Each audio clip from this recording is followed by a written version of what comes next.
आज मुरबाड विधानसभा मतदारसंघातील कल्याण ग्रामीण भागातील उशीत जिल्हा परिषद शाळेमध्ये भरत दळवी युवा विकास मंच मुरबाड विधानसभा ठाणे जिल्हा एकता मंच कल्याण ग्रामीण यांच्या माध्यमातून 10 गरजू आणि गरीब विद्यार्थ्यांना आपण पावसाळ्यामध्ये छत्रीचा वापर करता यावा यासाठी 10 मुलांना आपण छत्री वाटप केलेलं आहे। या कार्यक्रमाला या शाळेच्या शिक्षिका चौधरी मॅडम, गांधी मॅडम तसेच भेरे मॅडम या ठिकाणी उपस्थित आहेत। तीनही शिक्षिकांचं मी मनापासून अभिनंदन करतो। तसंच गरजू आणि गरीब 10 मुलांना आपण छत्री वाटप केलेलं आहे, त्या मुलांना सुद्धा मी शुभेच्छा देतो आणि त्यांनी भरपूर चांगल्या प्रकारचा अभ्यास करावा। उशीत शाळेमध्ये जी इतर मुलं आहेत पहिली पासून 7वी पर्यंत त्यांच्यासाठी सुद्धा आपण एक मोठा कार्यक्रम पुढच्या आठवड्यामध्ये वह्या वाटप, दप्तर वाटपाचा आयोजित करणार आहोत।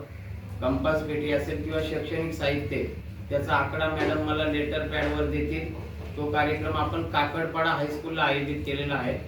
तर इथे सुद्धा एक कार्यक्रम होईल आणि नंतर काकडपाड्याला एक कार्यक्रम होईल, तर त्या विद्यार्थ्यांना सुद्धा आपण मदतीचा हात देणार आहोत। आज या गरजू आणि गरीब विद्यार्थ्यांना ठाणे जिल्हा एकता मंचचे अध्यक्ष अब्बासभाई शेख तसेच या कार्यक्रमाला ज्यांचं योगदान लाभलेले ते मुरबाड तालुक्यातील प्रवासी संघटनेचे अध्यक्ष, सामाजिक कार्यकर्ते ज्ञानेश्वर मुरबाडे, भरत दळवी युवा विकास मंच मुरबाड विधान